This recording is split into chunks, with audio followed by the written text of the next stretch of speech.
자, 쟁취저점에 대단합니다. 오늘 네. 코스닥이 많이 올랐고요. 코스피도 1% 넘게 올랐습니다. 우리 정프로님의 계좌도 많이 괜찮아졌을 것 같은데 저는 이제 제 포트에 2차 전지만 없거든요.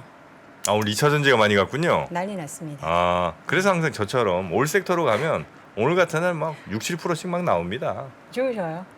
아, 당연히 좋죠. 떨어진 건 생각 안 나고요. 지금 오른 거 마이너스 한 57% 정도. 지금 네. 평균 다 해서 57까지는 안 되고 한 50 근처거든요. 그래서 뭐 물론 이제 개별 종목 단에는 뭐 60, 70짜리도 있습니다만 오늘 그래도 꽤 괜찮습니다. 저는 기분이. 네. 오른 것만 기억합시다. 네. 옳은 것만 기억하고 네. 이제 좀 더 말 많이 하면 저 혼날 것 같아가지고요. 박근영 부장님 바로 모시죠. 쟁취저증권 박근영 부장 함께합니다. 어서 오세요. 어서 오십시오. 네, 안녕하세요. 네. 네, 반갑습니다. 우리 이번- 부장님은 진짜 매일매일 시장 공부 엄청 하시잖아요. 그렇죠. 음. 네, 뭐 오늘 조금 이제 서두가 길다 보니까 지각설이 계속 이제 댓글에 달리는데요. 아니에요. 아유, 네, 전혀 그렇지 박근영 않고. 부장님은 저희보다 더 일찍 그쵸, 오십니다. 그쵸. 예. 아주 부지런한 분이고요. 아, 열심히 해야죠. 눈에서 레이저 나올 것 같아요. 먹고 살아야 됩니다. 자, 그럼 시장 오늘 많이 올랐어요. 네. 그 코스피는 15포인트 정도 상승하면서 2230포인트 출발했습니다. 사실 어제 미국장이 꽤 많이 빠졌다가 그래도 힘을 좀 받고 올라왔기 때문에 네.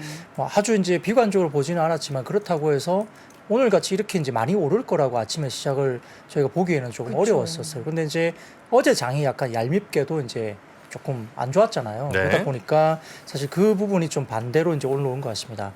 그 외국인들은 현선물 매도 출발했고 기관은 코스피 선물 매수 출발했는데 주가지수 선물이 아침부터 계속 강세로 전환됐습니다. 그래서 코스피가 2230포인트 돌파를 하니까 기관이 잠깐 선물을 또 매도로 전환을 하더라고요. 그래서 약간 경계를 했습니다만 장중에 이제 오전에 미국 선물 지수 강세가 계속적으로 상승폭이 확대되면서 2시 20분, 그러니까 9시 20분 지나면서 기관 외국인 양시장 현물 매수세가 전환됐습니다.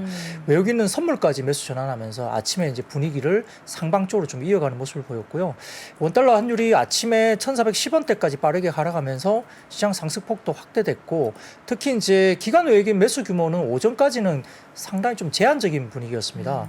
그래서 원달러 환율 부분도 그렇기도 하지만 뭐 금일도 외국인은 여전히 이제 삼성전자나 SK 하이닉스 위주로 아침에 집중 매수가 들어왔고 아침까지 네이버가 매도였는데 뭐 종가 기준 다 합계는 제가 못 봤습니다. 오늘 다른 일이 좀 있으면 못 봤는데 네이버는 어쨌든 최근에 좀 수급이 좋지 못하죠. 특히 외국인들은 그렇습니다. 네.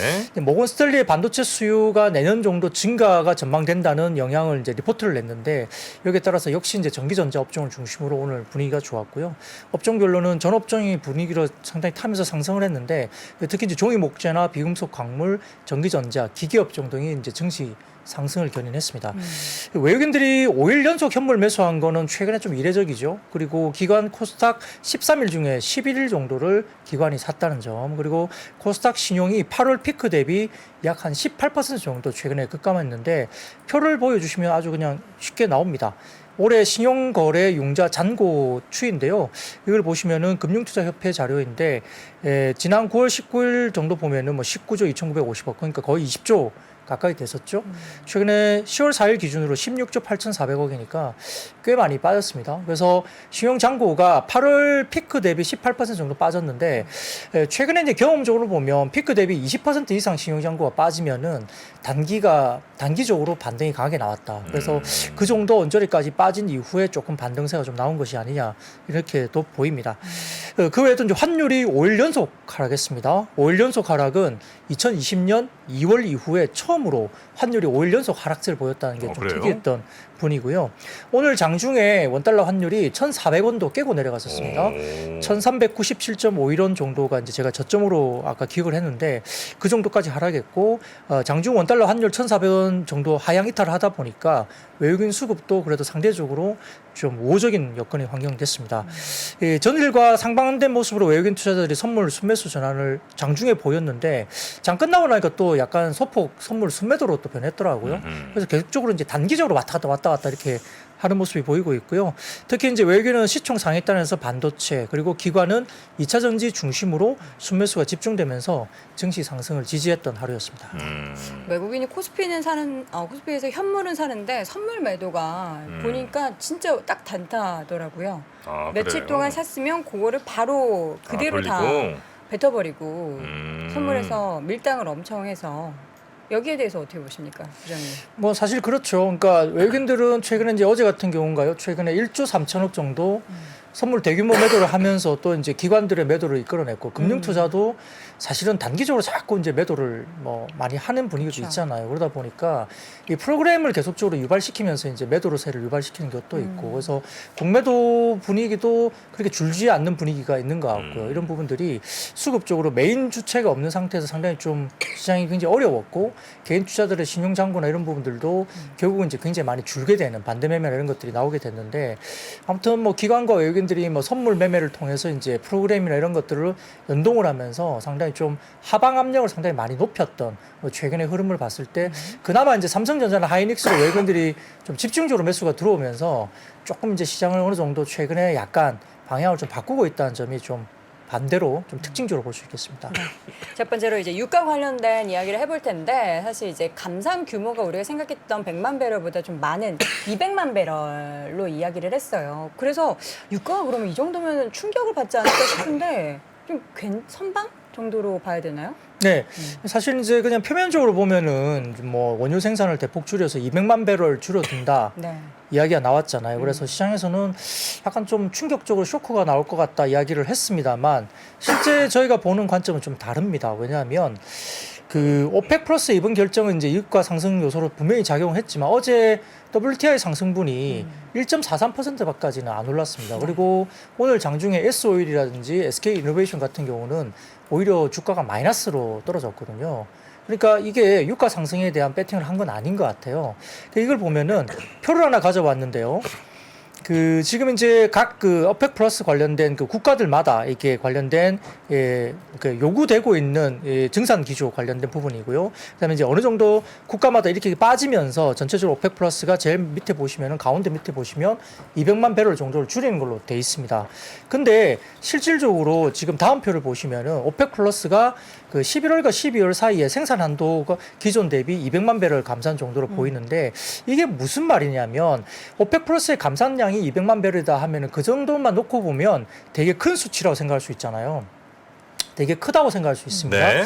근데 이 표를 보면 그간 오일 메이저 국가들 제외하고는 그 외에는 아프리카 국가들은 기존의 생산량을 목표치로 했던 생산량을 아예 맞추지도 못하고 있는 거잖아요. 아예 그 목표치가 뭐 예를 들어서 100이면은 뭐 아프리카 국가들은 뭐 60, 70 이거 정도밖에 못한 거예요. 그러니까 그런 식으로 했기 때문에 실제 감산량은 실질적으로는 크지 않다. 왜냐하면 그 실제 생산량이 아닌 쿼터 자체를 감산한 거라는 거죠. 네. 그러니까 쿼터는 목표치를 말합니다.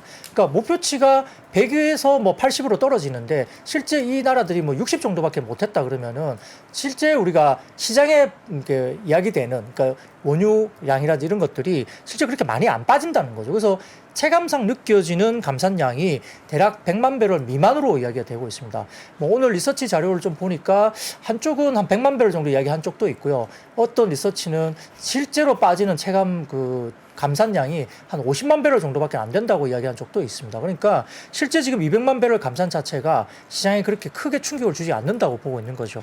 그래서 S-오일 같은 종목들이 오늘 이제 약간 약세로 가고 있는데 이 조만간 또 이제 뭐 전략 배출류 이슈도 있었잖아요. 그래서 기존의 일정상으로 보면 미국의 전략 배출류 방출 일정이 거의 끝나가는 과정이었기 때문에 만약에 이게 종료가 되면은 역시 감산하는 효과가 있어서 또 유가가 오르지 않겠느냐 이야기를 했지만 실제 오펙 플러스 조치 이후에 바이든 정부가 1000만 배럴 규모의 전략 배출류 추가 방출을 허가하는 그런 내용을 담았습니다.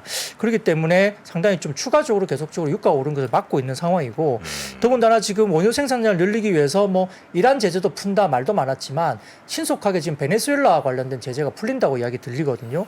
그러다 보니까 쉐브론 같은 경우도 다시 베네수엘라에서 지금 원유 생산이 가능하게 된 상태로 바뀌었습니다. 네. 그렇기 때문에 아마 이런 여러 가지 궁극적인 부분에서는 유가가 당장 급등하기가 이게 만만치 않을 수도 있다는 이야기가 되면서 나왔고요. 근데 이제 지금 미래에셋증권에서 또 재밌는 코멘트가 하나 나왔는데 이걸 제가 좀 보니까 이렇게 이야기합니다. 미국의 전략 비축유의 최소 보유량 기준은 순수입량의 90일어치가 이제 기본적인 전략 비축유의 기본적인 양인데 네.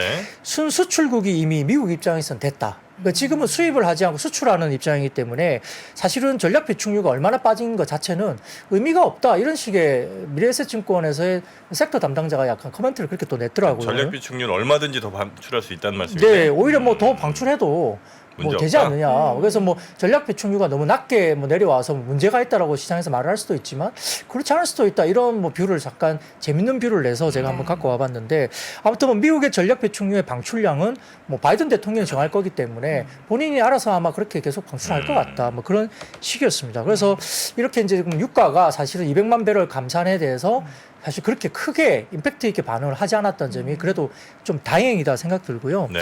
다만 이제 국제 유가가 아무튼 겨울철로 접어들고 또 감산 기조도 들어가고 하다 보니까 또 미국이 전략 비축률을 뭐 아까 말씀드린 것처럼 뭐 전혀 신경 안 쓴다 하긴 좀 어렵고요. 그러니까 어쨌든 전략 비축률은 채워야 됩니다. 언젠간 또 채워야 되기 때문에 거기에 대한 입찰이 들어가면 결국은 이제 원유를 빨아들이는 어떤 효과가 또 있기 때문에 네. 결국 유가 상승 가능성도 좀 배제할 수 없는데 이 초대형 원유 운반선이나 해양 플랜트 등의 발주가 사실은 유가 상승이 되면 또 좋아진다는 뭐 그런 우리가 해석을 할 수 있기 때문에 조선업종에도 수혜가 이룰 수 있는 거죠. 그래서 오늘 이제 일부 조선업종들도 조금 이제 반짝하면서 올라왔고 특히 이제 한국조선해양 같은 경우는 전날 세계 최대 선사인 머스크사와 17,000 TEU급 메탄올 추진 초대형 컨테이너선 6척에 대한 건조 계약을 했다. 이렇게 이제 상승 요인으로 나오는 일반적인 또 다른 공시가 또 나왔기 때문에 네. 개별 종목에 대한 또 이런 모멘텀이 또 있었고요. 그래서 한국석유나 뭐 한국조선해양, 현대중공업 이런 종목들이 오늘 다소 좀 눈에 보이는 종목인데 다음 표를 보여주시면 약간 해운업과도 좀 연관이 됩니다. 이게 다음 표를 보여주시면 이게 새롭게 엑스포트 그러니까 이제 수출하는 오더의 인덱스인데요. 보시면 계속 하향하고 있죠. 네. 그 미국, 그러니까 파란색 보이는 게 미국이고 그다음에 약간 빨간색이 그다음에 세계, 그다음에 분홍색이 차이나, 그다음에 제일 밑에 독일 이렇게 나오는데 새로운 수출 관련된 오더가 굉장히 계속 빠집니다. 이다 보니까 이게 그 컨테이너선 운임 시장을 대변해 주고 있다고 볼 수 있는 지표예요. 이다 보니까. 그러니까 이렇게 물동량이 점점 줄게 되고 그다음에 또 어떻게 되죠? 내년에 컨테이너선에 새로 인도되는 신규 선박들이 굉장히 많이 늘어나는 시기입니다. 내년에. 네, 네. 그러다 보니까 아마 HMM 같은 경우가 실적이 좋다 하더라도 다소 이런 부분 때문에 주가 부분들이 좀 눌릴 수도 있다. 이런 이야기도 있기 때문에 이 더불어서 아까 말씀드렸던 원유 관련, 에너지 관련주, 그다음에 조선이 조금 오늘 어떤 이유로 올랐는지, 그리고 HMM 같은 어떤 해운주가 또 어떻게 영향을 받을 것인지 이렇게 아울러서 한번 말씀드려봤습니다. 네. 신규 오더가 계속 줄어드는군요, 지금. 물동량이 줄어든다는 얘기잖아요, 이거는. 뭐 경기에 영향을 받아서 물동량이 조금 줄 수도 있고. 근데 좀 너무 가파르게 단기적으로 줄어드는 것 같아서. 네, 그렇습니다. 네. 뭐 이게 좀 우리 나아져야 될 같은 텐데. 수출국한테는 별로 이렇게 바람직한 건 아닌 거죠? 그렇죠. 예, 그렇죠. 네, 좀 걱정되네요. 자, 이 가운데 오늘 제지업종이 엄청 종목별로 보니까 급등한 종목들이 많네요. 네, 한 번씩 좀 잊을만 하면 제조업종이 네. 움직이기도 합니다. 뭐 올해 상반기에도 그랬던 적이 있는데요. 지금 최근에 이제 원달러 환율 급등에 따른 펄프 가격 상승이 계속적으로 가다 보니까 제조업종들이 상당히 좀 압력을 되게 받고 있는 분위기인데 유황 킴벌리가 다음 달 1일부터 화장지류 제품 가격 13% 인상 이야기가 됐습니다. 그래서 국내 1, 2위 제지기업인 한솔제지 그리고 무림페이퍼 같은 경우도 이미 이제 이달부터 인쇄종이 가격 조정이 들어갔고요. 유황 킴벌리는 이미 이제 4월 달에 펄프가 급등 이후로 이제 화장지류 제품을 전반적으로 가격을 평균 8% 이미 인상을 했습니다. 네. 국제 펄크가 계속적으로 상승할 뿐만 아니라 뭐 최근 기록적으로 계속적으로 원달러 환율 급등 때문에 원가 부담이 계속 가중되고 있고요. 국제 펄프 시장이 이제 달러로 값을 치러야 하는 게 기준입니다. 네. 그러니까 이런 달러 강세가 계속되면 사실 제조업종이 상당히 좀 압박을 받을 수밖에 없는데 결국은 산업통상자원부가 공개하는 미국 남부산 혼합 화력수 펄프의 가격이 이달 기준 톤당 1,030달러입니다. 이게 지난해 12월 톤당 655달러니까 이게 7개월 만에 57%나 급등한 거죠. 여기에 따라서 펄프 가격이 1,000달러를 넘어선 게 2008년 이후에 최고 수준이니까 거의 한 4, 5년 만에 최고 수준까지 올라온 거죠. 여기에 대해서 이제 제지 펄프 기업인 우림이 또 오늘 내수성 그 연포 장제를 개발하면서 무림 페이퍼가 이제 관련 그룹들이 굉장히 급등을 나타냈는데 이 무림은 국내 최초로 냉동식품 파우치형 조깅 포장재인 네오폴의 플렉스를 개발했습니다. 그러다 보니까 시장에서 뭐 예를 들어서 뭐 아이스크림이나 화장품 이런 것도 탈 플라스틱 하면서 이 종이 약간 특수성 종이에 담을 수도 있지 않느냐 이런 생각들을 할 수 있을 근데 정도로 또 그 종이도 안에 보면은 뭔가 이제 이게 뭔가 빠져나가면 안 되니까. 코팅이 돼 있죠 안쪽에. 그러니까요. 그래서 약간 그렇긴 한데 또 전체적인 뭐 플라스틱의 조금 줄일 수 사용량보다는 이런 부분이 종이 쪽으로 좀 넘어오는 특수 기능의 종이 쪽으로 좀 넘어온다 이렇게 볼 수 네. 있는데 네. 아무튼 뭐 장시간 식품 보관이 가능하고 뭐 기능적으로 이렇게 좀 개선된 제품을 내다 보니까 오늘 어쨌든 무림 페이퍼나 무림 SP, 무림 PMP 뭐 이런 종목들이 급등했고요. 신풍 재지나 페이퍼 코리아, 한솔 재지, 깨끗한 나라 등등 이 재지 관련주가 좀 두각을 나타냈습니다. 이제 좀 화장지를 좀 아껴 쓸 때가 된 것 같아요. 몇 칸 쓰세요? 저는 보통 이제 초기에는 약간 좀 도톰한? 두께가 있어야 되잖아요. 그래서 이제 4겹, 그다음에 2겹, 음. 2겹 그러니까 사둘둘 정도로 가거든요. 겹수로 따지면. 예, 그래서 이제 4겹으로 2번, 나머지는 이제 2겹. 몇 번을 쓰시는 거예요? 아니 그래서 이제 전체 칸수로 따지면 대략 한 12, 13, 4칸 정도 아닐까 싶은데 물론 이제 컨디션 따라 좀씩 다르긴 합니다만 더 아껴야 됩니다. 이제 우리 6칸으로 한번 막아봅시다. 어떻게 6칸 운동에 동참하시겠습니까? 뭐 저는 가능합니다. 예, 저는 6칸으로요? 아니, 저는 뭐 저는 뭐 그런 이제 뭐 6칸으로 가능하다고요. 네. 그런 게 없어요. 네, 저는 아. 화장실에 가지 않습니다. 이슬만 먹고 살기 때문에. 무슨 소리야 이거? 네.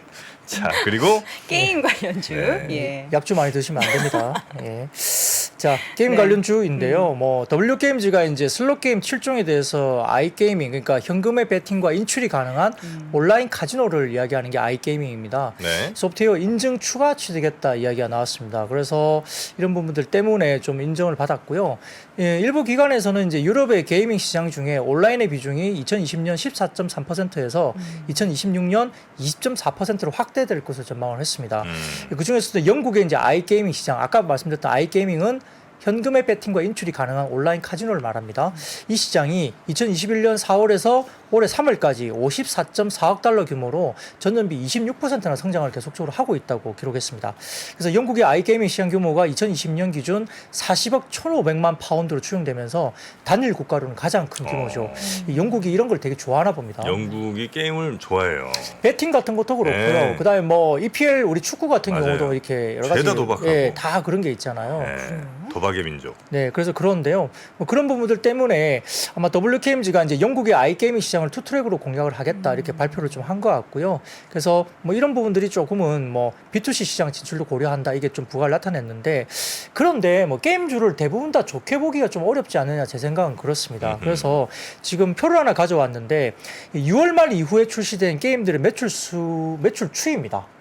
이 대부분 보면 어떻게 보이세요? 우상향 그림이 아니잖아요. 다 밑으로 내려가는데요. 네, 뭘. 대부분 뭐 보면은 뭐 히트 2 정도가 조금 유지가 되고 있는 모습이고, 우마무스메가 갑자기 좀 툭 살짝 떨어졌다가. 네 중간에 한번 노이즈가 한번 크게 있었죠. 아. 막 그 말 끌고 막. 네, 가고 뭐 막. 시위도 하고 그랬죠. 막 이제 그랬다 문제가 다시 올라오긴 많았죠. 했군요. 조금 올라오긴 했는데 아무튼 이렇게 좀 타격을 받았고요. 그 외에도 지금 미르엠이라든지 그다음에 세븐 나이츠 레볼루션, 그다음에 서머즈 워 크로니클 대부분 보면은 뭐 우하향 그림이 아주 강력하게 나오고 있죠. 그래서 아마 게임 성과 부진 때문에 게임사들의 3분기 실적이 전분기 대비 감소할 가능성이 높다 보는 것 같습니다. 그래서 지금 케이프투자증권에서 3분기 기준 뭐 케이프투자증권이 커버리지를 하는 7개사의 합산 매출액 추정치가 2조 4,023억 그러니까 전분기 대비 3.5% 감소할 것으로 예상되고 있고 아마 영업이익 합정 그 추정치도 전분기 대비 9.6% 감소할 것으로 보이고 있어서 조금 보수적으로 봐야 된다 이렇게 이야기를 하고 있는 것 같고요. 특히 이제 지금 상반기에 이어서 3분기도 게임주의 주가 상승을 이룰 만한 신작 중에 아주 임팩트 있게 눈에 끌리는 게임이 없다는 거죠. 그리고 금리 인상폭 확대에 따른 뭐 여파 때문에 아마 게임 테마 지수 자체도 뭐 최근에 급락을 하고 있기 때문에 전반적으로 시장을 언더퍼폼하고 있는 부분들이 조금 더 지속될 가능성이 높다고 보는 것 같습니다. 그래서 아마 말씀드렸던 이런 부분 때문에 모바일 MMORPG 게임 시장이 이미 이제 포화 상태고 특별한 게 없어 보이니까 쉽지 않은 것 같고요. 웬만한 게임을 내더라도 별로 이렇게 감흥이 없어요. 그리고 말씀드렸지만 저도 제 지난번에 방송을 통해서 이제 게임을 해봤다 말씀드렸지만 이렇게 돈을 안 써도 되는 게임도 있고 아니면 돈을 꼭 써야만 이제 그 다음 진행이 되는 게 극악의 현지를 유도하는 이런 게임들이 좀 있기 때문에 호불호가 갈리면서 이런 부분들이 조금 쉽지 않은 것 같습니다. 다만 다음 표를 가져오시면 조금 다르게 저희가 봐야 됩니다. 최근에 뭐 피해 진실인가요? 피해 거짓인가요? 예, 그 피해 진실은 또 너무 반대. 이상한 영화 많이 시즌 보시네. 2인가요? 예, 아무튼 네오위즈가 이렇게 만드는데 그런 것들 보면 보통 보면 콘솔 시장이잖아요. 콘솔 시장. 네. 그러니까 보통 콘솔 시장 같은 경우는 일본 쪽이 상당히 많이 했죠. 우리 뭐 플레이스테이션이나 엑스박스나 뭐 이런 콘솔 시장이 상당히 많이 했었고요. 국내 같은 경우는 콘솔 시장이 그렇게 생각보다 그렇게 활성화되지는 않았습니다. 근데 전반적으로 이 콘솔 시장 규모가 상당히 커지고 있고 이 콘솔 시장이 한 번 이제 이렇게 딱 그 메이저가 딱 되면 되게 많이 팔린대요, 정말로요. 그래서 이런 부분들이 최근에 네오위즈 같은 종목들이 약간 기존의 패러다임을 좀 바꾸면서 이 게임사 자체가 완전히 패러다임을 바꾸는 어떤 새로운 신작을 내고 거기에서 굉장히 좀 의미 있게 히트를 친다면 어떤 밸류에이션이나 이런 주가 부분들이 완전히 다르게 좀 갈 수 있다는 부분이 있는데요. 아무튼 콘솔 시장의 글로벌 시장 규모가 계속적으로 성장하는 부분들이 약간 MMORPG에 집중됐던 게임이 조금 바뀌어야 되는 어떤 그런 게 아닌가라는 생각을 좀 하면서 이런 부분들에 대한 자료들이 좀 나오고 있는 상황입니다. 네. 전 세계적으로는 콘솔 쪽이 지금 성장성이 확실히 좀 있는 거군요, 그죠? 그렇죠. 그러니까 네오위즈도 이제 그게 부각이 되면서 주가가 최근에 괜찮았고 사실 MMORPG로 집중되어 있는 국내 게임사들이어서 아까 말씀드렸죠. 웬만한 게임이 나온다 하더라도 그렇게 감흥이 없어요. 그러니까 이제 시장성이 이제 포화되고 유저들도 줄고 이렇죠. 네네. 그리고 이제 최근에 몇몇 그 게임사들은 아까 말씀드렸던 그런 약간 노이즈가 어떤 게임의 어떤 운영상의 노이즈가 생기다 보니까 반발도 네. 심하고 그러니까 이제 많이 이제 유저들이 떠나는 거죠 실질적으로. 그러니까 그게 뭐 우리가 뭐 코로나 때 집에 있으면 게임한다 이건 그냥 기본적인 뇌피셜이고요. 실질적으로 그러지 않았다는 거죠. 그래서 이용자 유저가 많이 빠지는 국면에서 좀 새로운 국면을 좀 찾아야 되는데 그러다 보니까 뭐 NFT나 뭐 이런 가상화폐 연계된 뭐 약간의 그런 것들을 해봤잖아요. 근데 네. 그게 이제 또 주가가 급등했었는데 알고 보니까 이게 뭐 돈을 버는 것도 아니었고 약간 뭐 다른 쪽에 어떤 이슈도 또 있으면서 노이즈가 또 있다 보니까 그쪽도 이제 포커싱이 또 안 되고 있는 거예요. 그러니까 좀 쉽지 않은 업황이다 볼 수 네. 있습니다. 그러니까 한참에 그 NFT 뭐 이게 진짜 우리 주식시장을 장악했던 때가 있었잖아요. 지금도 근데 네, 있어요? 어린 친구들은 그런 NFT 관련해서 그림을 그려서 올려서 팔고 이런 거를 해. 하고요. 그걸 심지어 배우는 학원도 있던데요. 그렇게 어떻게 하는지 그래요? 우리 그러니까 오히려 그 메타버스 이런 것도 보면은 로블록스나 이런 게임을 통해서 어린아이들이 먼저 그런 좀 네네네네. 미래 산업 관련한 거를 다 더 좋아하고 더 반응이 큰 것 같아요. 사실 나이 든 30, 40대들은 뭐야? 저걸로 왜 저기다 돈 주고 사는 거야? 이런 생각 하잖아요. 그래요? 그러니까 예. 그죠. 뭐 저희 집에도 7살짜리 아이는 닌텐도 하거든요. 그 모바일 아. 게임을 아예 뭐 안 봐요. 네. 예. 물론 이제 뭐 그게 7살짜리가 아직 모바일 게임 하긴 좀 그렇지 않습니까? 많이 합니다. 다른 애들은. 아, 그래요? 예, 실제로 스마트폰이나 스마트폰 태블릿 이렇게 PC로. 접근성이 좋아가지고 많이 한다고 하더라고요. 아. 캐주얼한 게임들은 하겠죠. 아, 그래서 네. 우리 애가 친구가 없나? 모바일 게임 좋아하나요? 아니, 모바일 게임이 없어요. 아예 그런 걸 안 한다. 네, 그래서 친구들 근데 얘기를 아이들도 특이한 게 네. 이슈가 되는 걸 모르면 또 끼지를 못하기 때문에 너 그거 그래서 알아? 예, 너무 모르면 또 끼지를 못하더라고요. 뭐 그런 것들은 또 안 시킬 수도 없고 또 시키자니 또 약간 뭐 바람직하지 않는 것 같고 네. 그래서 고민이 많습니다. 뭐 게임의 진심이신 우리 네, 박 부장님. 알겠습니다. 저는 게임이 진실이죠. 네, 자 그리고요. 네. 반도체. 예, 반도체가 최근에 뭐 삼성전자나 하이닉스가 굉장히 좋았었는데 어제 같은 경우에 좀 특징적으로 보면은 반도체 소부장 중소형주들 특히 이제 최근에 논란이 되는 이슈는 뭐냐면 캐펙스 축소잖아요. 그러니까 투자를 지연시키거나 안 한다는 거죠, 단기적으로. 그러다 보니까 소부장의 뭐 소재, 부품, 장비 이쪽이 어제는 굉장히 많이 빠졌었습니다. 근데 오늘 같은 경우는 반도체 소부장이 꽤 많이 급등각이 좀 나오는 뭐 이런 뭐 반발 심리가 좀 나왔는데요. 사실 삼성전자의 P3 낸드 장비 입고가 5월 말 9월 중하순까지 사실은 삼성전자는 변수 없이 진행되는 걸로 알려져 있습니다. 3분기에는 일부 제외하고 대부분 장비사들의 실적 역시 기존 예상에 부합하는 실적이 나올 거니까 일단은 3분기까지는 괜찮아 보입니다.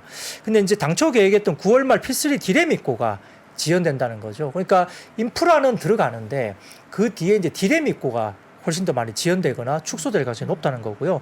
4분기 실적 흐름은 3분기 대비 변동성이 존재할 가능성이 높다. 이 말은 뭐냐면 4분기 실적이 안 좋아질 수 있다는 이야기를 아예 이제 둘러서 이야기를 하는 겁니다. 그래서 지금 이게 보면 이 예상 스케줄 관련된 표를 하나 가져왔는데요. 신한투자증권에서 나온 자료인데 보면은 3월, 6월, 9월, 12월 이렇게 해서 이제 P3 관련된 뭐 낸드 그다음에 이렇게 D램 이렇게 쭉 실적표가 나와 있고 M16과 M15 관련된 부분은 빨간색은 이제 하이닉스 관련된 일정입니다. 이런 부분에 대해서 실질적으로 조금은 예상 주요 스케줄이 이렇게 돼 있었던 건데요. 아까 말씀드렸듯이 삼성전자의 P3 낸드 장비 입고는 9월 중하순까지 변수 없이 진행된 걸로 알려집니다. 근데 문제는 이제 하이닉스가 M16이나 이런 쪽을 완전히 다 지연 쪽으로 가는 거고요. 네. 어제 시장에서 나온 이야기는 SK 하이닉스가 내년 캐펙스 관련해서 80% 축소를 장비 업체들한테 일단 이야기를 알렸다라는 이야기도 좀 돌았었어요. 그래서 이제 장비 관련된 종목들이 여타 좀 별로 안 좋았던 부분인데요. 결국은 오더컷이 나옵니다. 다음 표를 보여주시면 P3 인프라 공사 마감 시점에 대한 자료가 나와 있는데 이걸 좀 띄워주시면 네. 인프라 장비 관련해서 지금 원자재 쇼티지나 인프라 마감 지연이 되면서 대부분 다 보면 클린룸이라든지 이런 것들도 보면 한 2개월 정도 지연 공사가 되고 있어요. 계속 밀립니다. 그러니까 이게 역시나 영향을 받을 수 있는 거죠. 네. 그래서 지금 전반적으로 캐펙스 축소에 따른 실적 둔화 불가피가 4분기 정도부터 굉장히 엄습해 올 수 있다 이렇게 보는 것 같습니다. 그래서 이제 시장의 이제 눈높이가 어떻게 되는가의 것인데 결국은 주가가 이제 이렇게 실적이 좋지 않아서 빠질 것이냐 부분이 이제 사실은 굉장히 논제가 되겠죠. 근데 문제는 삼성전자나 하이닉스도 4분기 실적이 별로 가이던스가 굉장히 안 좋을 거예요. 낮아질 수밖에 없는데 근데 주가는 어쨌든 반등이 나왔지 않습니까? 그래서 결과적으로 주가는 실적 방향성과 조금 차이가 있을 수 있다고 보는데 과거 사이클에도 확인됐다고 봅니다. 결국은 생산업체들의 캐펙스 투자를 통한 축소를 통한 공급 축소가 이루어지는데 업황 개선 기대감이 이 여기서 자리 잡으면은 생산업체 주가는 당연히 반등을 먼저 하겠죠. 하이닉스와 삼성전자 먼저 반등한 이유도 그거고요. 근데 비슷한 시기에 장비사들의 주가 역시 반등세가 포착이 된 걸로 경험적으로 보였다는 겁니다. 그래서 최근에 주가에 대한 부분도 장비주들도 아마 상반기에 약간 지연되거나 회피해서 축소되는 부분들이 많이 반영이 되면서 밸류에이션이 이미 낮아져 있었다는 거고 여기에 따라서 삼성전자나 하이닉스가 튀니까 그 다음에 따라서 일단 같은 사이클로 궤를 같이 한다 이렇게 보면서 핵심 요인은 결국은 업황 개선의 시그널이 있느냐의 문제이지 당장 분기 실적에 아주 뭐 극단적으로 영향을 받는다 보기든 좀 어렵다는 그런 전망이 신한금융투자에서 오늘 리포팅이 나왔습니다. 그러니까 우리가 그냥 일반적으로 생각할 때는 예를 들어 이런 장비나 이런 게 좀 늦어지면 일반 뭐 삼성전자나 아니면 하이닉스 같은 데들은 어쨌든 공급이 줄어드니까 가격이 올라갈 거에 대한 기대로 주가가 가는 게 뭐 당연히 네. 그럴 수 있다고 생각하는데 네. 부품이나 장비주들은 이렇게 장비 설비 같은 게 늦어지면 당연히 매출이 안 나오니까 네. 여기는 주가가 좀 떨어져야 되는데 오히려 여기도 같이 간다는 얘기인 거죠? 네, 비슷하게 완전히 동행하지는 않는데요. 네. 시차를 두고라도 일단은 조금 동행하는 경향이 많다라고 신한금융에서는 일단 분석 자료를 냈는데, 근데 뭐 그건 호불호가 있을 수 있어요. 왜냐하면은 실제 실적이 안 좋은데 어떻게 가 이렇게 말하는 게 당연할 수 있고요. 네. 삼성전자나 하이닉스는 자동차하고 비슷합니다. 왜냐하면 자동차도 매출이나 이런 볼륨이 떨어지잖아요. 예를 들어서 뭐 100대를 팔았는데 네. 시장이 안 좋아서 90대를 팔았어요. 뭐 반도체 이슈 때문에 그렇고. 근데 많이 비싼 뭐 제네시스 라인업이나 SUV를 많이 팔면 100대에서 90대를 팔아도 매출이나 이익은 좋아지는 거예요. 완성차 입장에서는. 뭐 근데 삼성전자나 하이닉스도 마찬가지죠. 근데 볼륨을 그건 좀 다른 게 네. 예를 들어서 자동차 브랜드는 뭐 한 두세 개가 과정하는 상태가 아니고 반도체는 공급이 이 하이닉스랑 삼성전자가 줄면 이제 전 세계가 다 줄어드는 거잖아요. 네네, 근데 맞습니다. 이제 예. 현대기아차는 줄어든다 하더라도 뭐 다른 포드나 어디 뭐 스텔란티스나 수많은 브랜드들이 있으니까 현대차의 비중이 적어지는 거지 전체 판매량 자체가 뭐 현대기아 때문에 싹 사라지는 건 아닐 거 아니에요. 네, 맞는 말씀이시고요. 네. 제가 비유를 하다 보니까 이제 그렇게 비유가 된 겁니다. 그렇습니까? 정확하게 비유해 주세요. 네, 죄송합니다. 네, 근데 아무튼 그러니까 전방 그러니까 만드는 업체와 그다음에 이제 네. 거기에 부품을 공급하는 업체를 제가 말씀드리기 위해서 네, 비유한 네, 네, 건데 얄밉죠. 그러다 보니까 이제 뭐라고 그러죠? 자동차 같은 경우는 부품 업체는 네. 100대 팔던 게 90대로 떨어지니까 아무래도 실적이 안 좋을 그렇겠죠. 수 있잖아요. 예. 그리고 또 뭐 분위기가 안 좋으면은 이제 하청 관련된 밑에 부품사에 대한 뭐 여러 가지 단가이나 압박이라든지 네. 뭐 이익률을 좀 낮추라든지 이런 여러 가지 압박이 좀 있을 수 있는 환경이겠죠.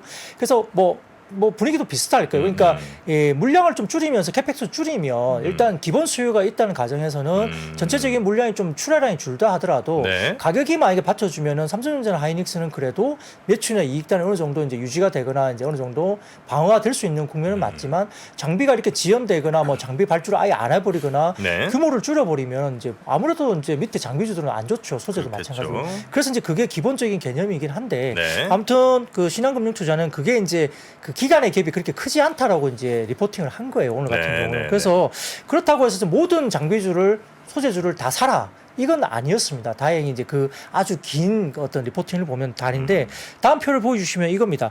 실적 차별에 따른 밸류에이션 갭을 이용해서 이 장비주들 가운데서도 몇 개를 좀 골라서 사라는 거예요. 네. 그래서 그 중에서 보면은 결국은 모든 장비 업체가 다 안 들어가는 건 아니다. 그러니까 캐펙스를 줄이더라도 아주 초반에 기본적인 인프라 장비는 들어간다는 겁니다. 그래서 지금 캐펙스 축소 구간에서 가장 확실한 거는 생산업체들의 인프라 투자에 좀 집중된 회사 이 부분들은 실적 가시성이 결국은 클린룸이라든지 이런 쪽에 인프라 장비사가 기본적인 부분은 가장 부각될 수밖에 없다라고 보는 거예요. 그래서 올해 그 기본적인 적극적인 인프라 투자 계획은 감산하지 않을 거라고 보는 것 같습니다. 그래서 그쪽에 관련된 실적 성장성을 가진 종목을 보라는 거고요. 두 번째로는 실적 변수 다각화인데 결국은 뭐 고객사가 다변화됐다든지 아니면 매출처가 다변화됐다든지 그럼 국산 아니면 비메모리, 메모리와 비메모리 그다음에 반도체를 하다 보면 태양광이라든지 2차 전지, 그다음에 시장에서 아주 새롭게 나온 신규 장비라든지 이런 것들이 나올 가능성이 있어요. 그래서 그런 것들을 오버랩할 수 있는 회사들이 몇 개 있습니다. 그리고 이제 보완 투자가 되면서 거기에 대한 수요를 받으면서 마켓 쉐어가 좀 늘어나는 어떤 업종, 종목들 이런 것들에 대한 좀 약간 집중적인 어떤 종목을 좀 보자는 개념이고요. 네. 여기에 따라서 압축 투자를 좀 권고하면서 종목으로 봐서는 STI나 주성엔지니어링, PSK 이 종목을 압축 투자할 대상으로 일단 신한금융에서는 오늘 이야기를 했습니다. 신한투자증권에서는 이제 이렇게 리포트를 냈다 이거죠? 네네 그렇습니다. 네. 지금 보면은 이들 종목들은 다 바닥권이죠. 맞습니다. 예, 워낙 많이 빠져 있어 갖고요. 오늘은 좀 전체적으로 그냥 같이 올라온 느낌이었어요. 대부분 뭐 많이 오른 종목도 10% 가까이도 올라오고 네. 있고 막 네. 그랬는데 워낙 많이 빠진 상태에서 반등이 나온 상태라 그런 것 같습니다. 카메라 관련된 종목들이 올랐는데 이게 테슬라발 이슈 있는 건가요? 테슬라도 이슈가 있고 애플 아이폰 이슈도 당연히 같이 있는 거죠. 네. 그리고 오늘은 새롭게도 구글의 그 픽셀폰도 이슈가 있었습니다. 픽셀폰? 네, 구글이 만든. 아니 그러니까 그게 뭐 유의미한 판매량이 되나요? 그게? 네, 그 부분을 제가 설명드리겠습니다. 그 말씀드렸듯이 이제 테슬라가 이달부터 출고되는 차량에 초음파 센서를 탑재하지 않기로 했다. 그러니까 뭐냐면은 테슬라 차량의 오토파일럿 시스템에 센서들이 모두 빠지게 되고요. 네. 카메라만 장착된 비전 시스템을 구동한다. 그러니까 카메라 기능을 더 강조하는 거죠. 네, 그걸로 이제 다 센싱 기능을 하겠다는 거예요? 네, 그렇습니다. 그래서 향후 수개월간 전 세계에서 생산되는 모델 3와 모델 Y 차량에서 초음파 센서를 빼버리고요. 2023년도까지 모델 S와 모델 X 모델에도 제거할 것으로 예정되어 있기 때문에 이 카메라 모듈에 대한 이슈가 상당히 불거질 수밖에 없는 그런 이슈가 나왔습니다. 그래서 네. 뭐 캠시스나 나무가 뭐 성우전자, 코아시아 옵틱스, 자화전자 등 카메라 모듈이나 부품 관련된 종목들이 상당히 주목을 받았는데 좀 전에 말씀하셨던 구글의 픽셀폰 네. 이게 총 3만 대 정도 팔렸다고 하는데요. 3만 대? 예. 3만 대? 아, 죄송합니다. 3천만 대입니다. 네. 죄송합니다. 예. 3만 개 너무 작잖아요. 제가 착각했네요. 예. 제가 지금 정신이 없어가지고. 그러니까 3천만 대가 팔렸답니다. 네. 3천만 대. 자, 오늘 3천만 대 지금 팔렸는데. 투 스트라이크입니다 지금. 네, 죄송합니다. 그래서 3천만 대 팔렸는데 네. 이게 작년 삼성 판매량의 10% 수준이라고요. 아, 그러니까 지금까지 처음 만든 픽셀폰부터 다 해서 3천만 대라는 거잖아요, 그죠? 올해. 그렇죠. 예. 올해가 아닐 거예요 아마. 누적 판매량이 누적 3,000만 판매량. 네, 네. 3천만 대 팔렸습니다. 그렇게 많이 안 팔리거든요. 네, 맞습니다. 네. 그래서 아직까지는 뭐 당연히 이제 스마트폰 판매량이 격차가 많이 벌어지는 건 당연한데요. 네. 작년에 나온 픽셀 6라는 그 제품이 그동안 출시된 픽셀 시리즈 판매 기록을 다 깨고 2세대 픽셀을 합친 것보다 더 많이 판매돼서 최근에 약간 좀 업이 되고 그래요? 있는 분위기죠. 그런데 구글이 이제 6일날 그 메이드 바이 구글이라고 행사를 열고 네. 픽셀 7과 픽셀 워치 신제품 공개가 되는데 네. 픽셀 7에는 후면 카메라 2개, 그다음 픽셀 7 프로에는 후면 카메라 3개가 장착된다고 합니다. 그래서 이제 이게 그러면 누가 이걸 갖고 갈 거냐 이렇게 보니까 부품단에서는 픽셀4 후면 카메라 모듈은 뉴플렉스, 그다음에 이걸 갖다가 카메라 모듈 FP11 뉴플렉스가 해가지고 LG노텍에서 만들어서 구글로 넘어가는 그런 구조이고요. 그다음에 이제 픽셀폰 폴리드 줌 카메라 모듈 액트로 같은 경우는 액트로, 예, 그러니까 폴리즘 카메라, 익지 네, 모듈은 네, 네. 액트로가 해서 폴리즘 액추에이터를 하게 되고요. 그다음에 삼성 전기를 거쳐서 구글로 들어가는 거거든요. 그러니까 이제 이렇게 국내에서 픽셀폰이 좀 약간 생산량이 올라오면서 관련된 뉴플렉스나 뭐 LG노텍, 액트로, 삼성전기 이런 것들이 이제 약간 이제 뭐라 그럴까 언급이 되기 시작한 거죠. 픽셀폰 관련된 판매량이 증가되는 것에 대한 어떤 관련주로서 언급이 되는 거고요. 물론 뭐 이렇게 언급된 회사들이 이 픽셀폰 판매 때문에 회사가 갑자기 뭐 턴어라운드가 대규모로 되거나 이러지는 않겠지만은 네. 좀 의미 있는 모습들은 분명히 있는 것 같습니다. 근데 결국 이제 최근에는 애플 관련주 때문에 이제 많이 빠졌었잖아요. 네. 카메라 모듈 특히 이제 LG노텍도 오늘 거의 뭐 6% 가까이 급등을 했지만 대부분 다 많이 빠진 상태에서 아까 말씀드렸던 아이폰 14 수요의 65% 이상이 이제 고가 프로 모델 시리즈입니다. 이렇게 네. 해서 대부분 다 그렇고요. 삼성 디스플레이, LG노텍, BH 등의 부품사들이 고가 모델 생산 비중이 80% 이상입니다. 그러니까 그런 부분들이 많이 팔리고 있기 때문에 결국은 신규 생산 능력 확대를 추진하고 있는 것이 실적이 좋아지는 게 분명히 맞는데 네. 주가는 뭐 거의 28%, 30% 가까이 급락했으니까 주가가 올라야 되는 게 맞는 거죠.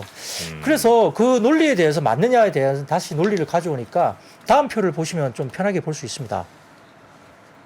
표를 보여주시면은 이게 그 대만의 관련 업체들이거든요. 네. 애플 아이폰 제조사인 호나이, 폭스콘, 월별 매출액인데 대부분 다 파란색 이 표가 지금 현재 애플 14 이거에 대한 매출 흐름입니다. 네. 최근 들어서 갑자기 머리를 들고 팍 올라오죠. 네. 예, 그리고 오른쪽도 지금 젠딩인가 이 이름이 좀 부르기가 좀 어려운데요. 애플 PCB 공급업체도 파란색이 예년보다 한 2개년보다 훨씬 더 높게 형성되면서 최근에 고개를 들고 많이 올라옵니다. 네. 그리고 그 밑에 회사들 보여주시면은 네 캐리어 테크 이쪽도 애플이랑 FPCB 공급업체인데 상당히 높게 올라오고 있죠. 파란색이. 그리고 그다음 오른쪽도 보면은 뭐 또 똑같이 올라옵니다. 그 네. 밑으로 또 내려주시면은 애플이랑 카메라 렌즈 공급업체인 라간 아주 이제 유명한 회사죠. 라간 같은 경우도 최근에 굉장히 많이 처져 있다가 급하게 올라오고 있습니다. 그리고 오른쪽에 HDI 공급업체인 뭐 이게 컴팩이라 부르나요? 이 부분도 상당히 많이 높게 올라와 있죠. 네. 그러니까 대만 관련된 애플 관련된 대만 업체들이 이렇게 실적이 좋아지고 있고 또 LG노텍이나 이렇게 BH가 급락했던 날에도 이 관련 회사들은 올랐단 말이에요. 주가가 오히려. 그러니까 같은 어떤 이슈를 놓고 왜 한국 업체가 이렇게 급락을 했느냐라고 말을 할 수 있습니다. 그래서 그러네. 그 다음 표를 보여주시면은 네. 아이폰 14 출시 이후에 아이폰 밸류체인 주가 비교예요. 그러니까 이게 보면 제일 왼쪽에 첫 번째 스타트가 뭐냐면 아이폰 14 출시 날입니다. 출시 날. 네. 그날 이후부터 이제 D 플러스 27일까지의 흐름이거든요. 아이폰 14 출시한다 이야기 된 다음에 D 플러스 27일까지 온 흐름이에요. 아이폰 14 이야기 나온 다음에. 보시면 오른쪽에 밑에 동그랗게 이제 점선으로 동그랗게 되어 있죠. 여기가 지금은 BH하고 LG노텍의 자리입니다. 안 좋은 그러니까 그러니까 다른 어떤 그 대만 업체, 애플 관련된 대만 업체들보다도 네. 훨씬 많이 빠져 있잖아요. 지금. 그러네요. 그러니까 이게 좀 약간 한국 업체들이 과연 이게 이렇게 빠지는 게 맞느냐라고 이야기할 수 있는 거죠. 그러니까 결국 이게 뭐 수급적인 문제가 되는 건지는 모르겠지만 이렇게 빠질 이유가 없다는 측면에서는 사실은 밸류에이션 갭을 맞춰야 되면은 주가는 지금보다 훨씬 더 좀 많이 올라야 되는 게 맞다. 네, 네, 이렇게 네. 해석할 수 있습니다. 이건 이제 뭐 예를 들어 각 시장의 각 나라의 원화로 이제 계산을 한 건지 아니면 이걸 달러 환산해서 계산한 건지 뭐 잘 모르겠습니다만 만약에 달러 환산해서 계산했으면 우리가 워낙 또 그렇죠. 환율 때문에 좀 이렇게 상대적으로? 갔을 가능성도 좀 있는 것 같긴 하고요. 그럴 수도 있겠죠. 뭐 변수라는 것은 여러 가지가 있긴 한데. 네네. 근데 근데 뭐 진짜 우리만 좀 유독 더 빠졌네요. BH랑 LG노텍이랑 네, 뭐 유독 빠진 정도가 너무 심하게 빠졌죠. 네. 네. 섭섭합니다. 네. 그러니까 이제 그래서 이제 조금은 네. 시장이 같은 이슈를 놓고 왜 이제 한국 종목이 이렇게 음. 빠지느냐에 대한 이야기들이 그래서 좀 많이 나올 수밖에 없는. 아이폰 이슈 나왔을 때도 우리나라 BH, LG노텍이 상대적으로 더 많이 빠졌던 것 같아요. 그 네, 감산하겠다고 그렇습니다. 근데 이제 했을 그래요? 때도. 똑같은 날에 다른 나라 종목은 또 올라가는 그쵸. 날이었고 우리는 또 급락했던 날이니까 네네. 같은 어떤 이벤트를 놓고 왜 그렇게 바뀔까, 다를까? 라는 생각을 조금 해볼 수밖에 없는. 근데 결국 실적이 나오고 뭐 이렇게 뭔가 확인이 되면 네. 그 주가는 또 제자리를 가겠죠. 네. 그러니까 그런 부분들도 저희가 좀 유심히 한번 살펴볼 필요는 있겠습니다. 네. 물론 이제 이건 그 출시 딱 고날을 이제 다 같이 100으로 잡고 그 해당 가격에서 이제 오르고 내리고 요것만 이제 비교한 거죠. 예. 네. 출시날을 똑같은 지수로 놓고요.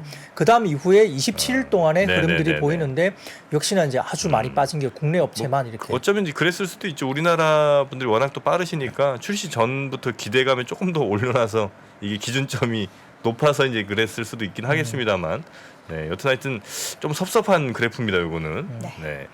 2차 전지 관련 종목도 오늘 대거 올랐어요. 어제도 좀 LG엔솔이나 삼성에스테이 대형주 올랐는데 오늘은 코스닥 지금 시총 상위주 중에서 상승률이 엄청 대단했어요. 네, 여전히 이제 이쪽도 보면은 최근에 재밌는 게 결국 대형주, 그러니까 LG 에너지솔루션이나 삼성 SDI 같은 셀 업체는 굉장히 좋았고 이 소재 업체들은 대부분 다 급락을 하는 그런 모습이 최근에 보였거든요. 네. 그러니까 2차 전지 쪽에서도 셀은 오르고 소재는 빠지고 뭐 이런 식의 며칠간의 흐름들이 있었다고 볼 수 있습니다. 근데 오늘 같은 경우도 대신증권에서 이 2차 전지의 뭐 상대적인 주가 강세가 결국은 이제 IRA 관련해서 약간 오히려 뭐 수혜가 아니냐. 장기로 보면 우리가 다 뭐 결국은 국내 셀 3사밖에는 지금은 대응해 줄 수 있는 셀 업체가 없다는 2차 거예요. 전지는 오히려 진짜 플러스일 요인들이 많죠, 그죠? 네, IRA 가. 그렇습니다. 네. 그래서 이런 부분들에 대해서 사실은 K 배터리 소재 업체들의 공격적인 북미 진출 때문에 뭐 배터리는 23년도까지 그리고 소재는 24년에서 25년까지 북미 내에서 양산과 매출 본격화가 이루어질 거고 뭐 우리나라의 셀 3사 이외에 다른 경쟁자가 그렇게 별로 안 보이는 상황이에요. 대부분 그러다 보니까 아마 전반적인 흐름에서는 아마 25년, 26년 정도 가면은 전체 매출 중에 북미를 차지하는 비중이 배터리는 한 40% 그리고 소재는 20에서 30%까지 올라올 거로 보이기 때문에 상당히 좀 오히려 수혜를 볼 가능성이 높다라고 이제 대신증권에서 분석했습니다. 네. 그래서 이런 부분들 때문에 그 다음 표를 보여주시면은 EV 관련된 지역별 침투율인데요. 이 보시면은 뭐 중국이 유달리 많이 올라와 있죠. 그러니까 이번에 올해 2분기에도 굉장히 많이 팔았거든요. 네, 내수 네, 진작 때문에 완전 드라이브를 걸어서 그러다 보니까 중국의 그 셀 업체들이 그때 MS가 글로벌 MS가 상당히 많이 올라갔어요. 근데 국내 셀 3사는 대부분 다 유럽향이기 때문에 대부분 다 유럽이 마이너스 전환하다 보니까 그때 MS가 많이 빠지면서 격차 벌어지니까 그때 우리나라 그 2차 전지 관련 쪽이 이제 매도를 많이 받았거든요. 네. 근데 그거는 이제 그때 당시에 어떤 그런 이슈가 있었던 거고요. 전체적으로 보면 중국이 많이 올라왔는데 이 미국이 아직도 바닥에 있죠. 아직도 10%가 안 됩니다. 뭐 대략적으로 한 7% 정도 전기차 침투가 하고 있고 중국 같은 경우는 약 25% 정도까지 올라와 있는데 이게 2025년인가 2030년도까지 만들겠다는 게 25% 점유율인데 중국이 벌써 25%를 달성을 해버렸어요. 네. 그러니까 굉장히 빠른 속도로 올라버리는데 미국 시장이 아직 7% 정도 수준이니까 향후에 성장 잠재력 시장에 대한 캐파는 미국이 훨씬 큰 거죠. 유럽은 좀 이렇게 많이 올라오다가 잠깐 주춤하고 있는 모습이 있기 때문에 그런데요. 그러다 보니까 결국 그 미국 쪽의 어떤 캐파 관련해서 우리가 잘 진행을 하고 그다음에 셀이나 소재 업체들이 이렇게 상당히 강한 임팩트를 가질 수 있는 국면이라면 미국 시장의 성장 볼륨에서 우리가 좀 충분히 대응할 수 있다 이런 국면으로 간다는 거고요. 네.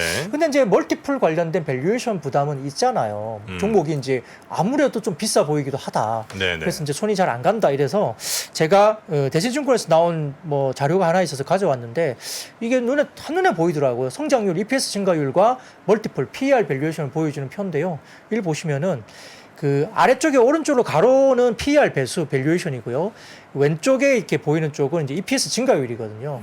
그러니까 왼쪽은 EPS 증가율이 높을수록 좋겠죠, 당연히. 그리고 오른쪽 축은 PER 배수가 낮을수록 좋겠죠. 예, 그걸 본다면은 가운데 정도 이렇게 질러 보면 이 점선 있는 선 위쪽에 있는 애들이 좀 좋아 보인다고 볼 수 있겠죠, 상대적으로. 예. 그러니까 이제 워낙 이제 소재나 부품들이 되게 많잖아요, 이게 회사들이. 그래서 네. 각각의 이제 뭐 밸류에이션이나 이런 부분들이 상당히 많이 이제 포진되어 있는데 이 PER과 EPS 증가율을 이렇게 표로 해서 이렇게 약간 점을 찍어서 이렇게 포진을 해보니까 네. 약간 상대적으로 어떤 종목이 조금 상대적으로 좀 싸 보인다, 상대적으로 어떤 종목이 좀 비싸 보인다 이게 좀 눈에 좀 들어와요. 예, 그래서 요거는 그냥 뭐 어떤 종목은 또 스토리가 있기 때문에 또 고밸류를 받을 수도 있다고 생각이 듭니다만 그냥 일반화를 좀 시켰을 때 그냥 이걸 하나 쳐다보면 아 어떤 종목이 좀 상대적으로 그래도 아직은 좀 뭐 매력적으로 보인다라는 게 조금 눈에는 들어와서 한번 가져와 봤습니다. 그래서 네. 요거를 좀 참고를 해보시면 될 것 같습니다. 아무래도 조금 더 왼쪽 있는 친구들이 그래도 조금 안전하긴 하겠군요. 저 왼쪽이 있고 좀 네. 위쪽에 있는 그렇죠, 진짜. 네. 근데 이제 위쪽이라는 거는 결국 이제 얼마나 더 많이 팔아서 더 돈 많이 남기냐 이제 요걸 아마 그렇죠. 본 걸 텐데. EPS 증가율이 상당히 높게 나오는 근데 이제 종목들이죠. 앞으로 우리 세계 경기가 조금 침체라든지 뭐 이런 걸 이제 겪을 수 있기 때문에 네. 그거는 조금 더 불확실성이 높으니까 그래도 PR이 조금 더 낮은 쪽으로 더 저 투자하는 게 조금 더 안전한 게 아닌가. 그럴 수 있죠. 예. 네, 근데 이제 후성이나 이런 종목은 약간 뭐 개별 이슈가 좀 있어서 낮게 형성되어 있는 거고요. 주가가 빠져 있죠. 뭐 그런 건 있고요. 뭐 그런 거 말고는 그리고 일진 머티리얼즈 같은 경우는 빠르면 이번 주 내로 지금 본 계약 이야기가 좀 있을 수 있다고 이야기가 살짝 들려요. 어디가요? 일진 머티리얼즈. 그래요. 매각이잖아요. 53.3%를 2조 5천원에서 2조 7천억 정도. 네네네네. 프리미엄이 90% 정도. 그러니까 거의 2배 가격으로 사는 거기 때문에 어. 그렇다면 이제 그게 본 계약이 만약에 정말 발표가 된다면 네. 뭐 일진 머티리얼즈나 이런 동박 업체들이 조금 주목을 받을 수도 있지 않을까 뭐 이런 생각 좀 해볼 수 있습니다. 그것도 역시 뭐 대주주 지분만 사가는 거죠? 네, 53.3% 정도로 알고 있습니다. 그럼 오히려 나머지 47%의 개인 투자자, 일반 투자자들은 약간 더 그러니까 이제 주가가 좀 싸 보일 수 있는 거죠. 이제 인수 가격이 워낙 높기 때문에. 그런 효과가 좀 있을 수 네, 있겠군요. 네. 그래서 주가가 뭐 그래서 최근에 주가가 6만 원도 안 될 거예요. 아마 일진 머티리얼즈가. 예. 근데 바로 또 찾아주시네. 얼마 전에 주가가 한 12만 원, 뭐 10만 네, 넘었었고요. 지금 이제 올해 초 기준으로만 보면 주가가 13만 원대였고 작년 고점이 14만 8천 원. 네. 아이고야. 네. 근데 뭐 6만 원도 안 가게 지금 빠져 있는데, 3분의 1 근데 이제 네. 일진 머티리얼즈가 SDI하고 또 장기 계약을 맺어서 네. 그때 제 기억으로는 8조 넘은 계약을 했었어요. 그러니까 이제 장기 공급 계약도 안정적인 공급 계약도 공시를 낸 상태라 네. 기본적인 매출이나 이익을 어느 정도 갖고 가는 종목인데 이 매각 이슈 나오면서 주가가 급락해 버렸고 또 최근에 시장이 또 안 좋아지면서 같이 이제 수급적으로 또 주가 더 빠지는 국면이어서 조금 모르겠습니다. 이제 본 계약 나온 이후에 시장에서 어떻게 평가를 할지 좀 한번 볼 필요는 있겠습니다. 네. 자, 그리고 뭐 애플페이 관련주가 또 좀 움직였습니까? 네, 뭐 결국 이제 연내 애플페이 나온다 이야기가 많이 있었는데요. 오늘 재밌는 게 아이폰의 지갑 어플리케이션 앱에서 일부 현대카드 상품을 등록할 수 있다고 명시된 약관이 시장의 기사로 뉴스로 유출이 됐습니다. 그래서 이제 애플페이 한국 서비스가 11월 30일 날 시작된다라는 약관이 뉴스로 이제 약간 유출이 되는 뉴스가 나오면서 네. 애플페이가 이제 올해 나온다고 이제 날짜까지 11월 30일로 이제 아예 뉴스가 나와버린 거죠. 그래서 그 실제 카드 등록은 물론 직접적 약관까지 나왔기 때문에 애플페이의 국내 도입에 대한 임박설이 이제 좀 더 힘을 받기 시작했습니다. 근데 이제 이번 약관이 아멕스 카드 사용자에 의해서 유출됐다는 의견도 있고요. 그 다음에 일각에서는 현대카드가 애플카드 연동 진행 과정에서 오류가 발생하면서 유출됐다 이런 말도 좀 있는데 뭐 확인된 바는 없습니다만 어쨌든 이제 시장에 기사화되면서 유출 관련된 이슈가 좀 터진 거죠. 그래서 네. 뭐 KG 이니시스나 이루원, 나이스 정보통신 등 이 관련된 종목이 좀 올라왔고 특히 이제 티머니 같은 경우가 이제 애플페이 교통카드 연동을 추진하고 있는 걸로 알려져 있기 때문에 여기에 따라서 티머니의 지분을 보유 중인 ATTN 이쪽도 시장에서 좀 부각이 된 하루였습니다. 네. 자, 자. 그리고 철강? 네. 철강까지 들어볼까요? 뭐 짧게 말씀드리겠습니다. 철강은 최근에 좀 별로 안 좋았던 섹터였잖아요. 또 홍수 피해 때문에 여러 가지 좀 안 좋았죠. 네네. 뭐 지난번에 허리케인 뭐 여러 가지 태풍 복구 이슈 많이 때문에 됐나요? 그래서 물 잠겨가지고 되게 힘들었는데요. 이 글로벌 철강 분석 매체인 WSD의 최근 전망 보고서가 나왔는데 내용이 좀 재밌습니다. 철강 가격이 올해 4분기까지 추가 하락을 하겠지만 내년부터 상승 전환을 할 거다. 이런 논리로 이제 리서치가 나왔고요. 예, 상반기까지 내년 상반기까지 강세가 이어질 가능성이 높다라고 전망했습니다. 그래서 아마 핵심 원료인 철광석과 그다음에 이제 철 스크랩, 고철도 같은 추세가 이어질 걸로 봤습니다. 분석 리포트에서. 그래서 이제 아울러 뭐 내년 철강 가격이 상승 전환하는데 아마 철강 재고 정리 주기를 봤을 때 세계 대부분 지역에서 적어도 5개월에서 6개월 정도 주문이 이어질 것 같고요. 경제 환경은 여전히 부정적이긴 하지만 일부 재고 보충이 불가피할 것으로 보여서 아마 내년 정도에는 가격이 올라갈 걸로 전망을 한 걸로 보입니다. 그래서 최근에 중요한 것은 중국이잖아요. 중국 쪽에 어떤 수요가 있어야 되는데 중국 물류구매연합회 철강물류 전문위원회 여기가 있다고 하는데요. 참 이런 어떤 특별한 어떤 기관이 있는 것 같습니다. 거기에서 발표를 했는데 9월에 중국 철강 PMI가 46.6, 2개월 연속 상승세를 기록했다 발표를 했는데 중국의 월간 철강업 PMI가 코로나19 봉쇄라든지 부동산 시장 회복 둔화 그리고 경기 하방 압력 등의 영향 때문에 올 초부터 계속 빠졌었거든요. 근데 지금 7월에 33까지 하락했다가 8월에 46.1에 이어서 2개월 연속 상승했기 때문에 철강 PMI PMI가 중국에서 올라오고 있다고 보이는 거죠. 그러니까 지표들이 이렇게 올라오고 있기 때문에 중국과 관련된 이쪽도 수요가 됐든 아니면 뭐가 됐든 중국 관련된 지표들이 이제 철강 쪽의 지표들이 올라온다는 게 확인되고 있습니다. 네. 여기에 따라서 이제 좀 철강주가 오늘도 좀 괜찮게 움직였고요.